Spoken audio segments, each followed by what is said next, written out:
Hey, hockey families. Today, let's break down the pros and cons of playing on a good team and how it affects player development. Plus, we'll talk about what kind of players might benefit more from being on a strong team or a weaker one. This is a topic that sparks a lot of debate, so let's dive in. First, the pros of being on a good team. Playing on a competitive team teaches you how to win, which is an invaluable skill. When you're constantly in tournaments, semifinals, and finals, you develop an expectation of success.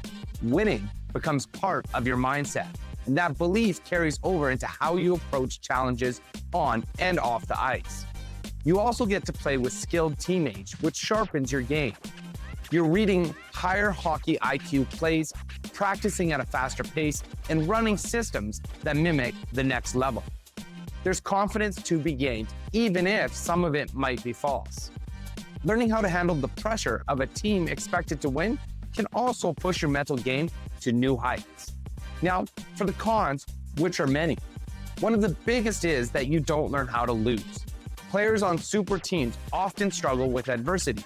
They're so used to winning that a single bad game or period leads to meltdowns, bad body language, and blame shaming. Another issue is the lack of true competition. On dominant teams, you might only face real challenges in the semifinals or finals of a tournament. Most of the time, you're not truly competing. Like Mike Tyson said, you don't know if you're a real fighter until you're in the ring with someone equally skilled.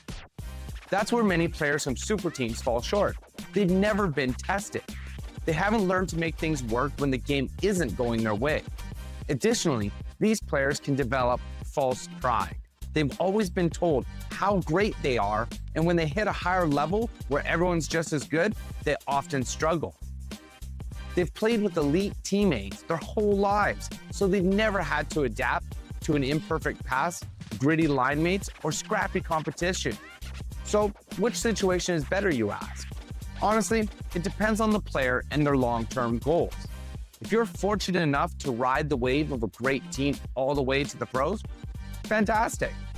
But there's immense value in playing for a weaker team and learning to lead. On a weaker team, you often have to be the one who drives the play, makes things happen, and elevates everyone around you. You learn resilience and develop a work ethic that stays with you for life. These experiences pay off when you reach the next level, where you might land on a struggling team or in a role that doesn't give you top minutes. If you've only ever played on the best teams with the best players, that adjustment can hit like a ton of bricks. Here's the bottom line. There's no perfect situation. Whether you're on a dominant team or a struggling one, the key is embracing your environment and finding ways to improve. The only environment I'd steer a player away from is one that's toxic, a team that's with an abusive coach or a culture that stifles growth. Beyond that, every challenge, good team or bad, has something valuable to teach. At the end of the day, hockey mirrors life.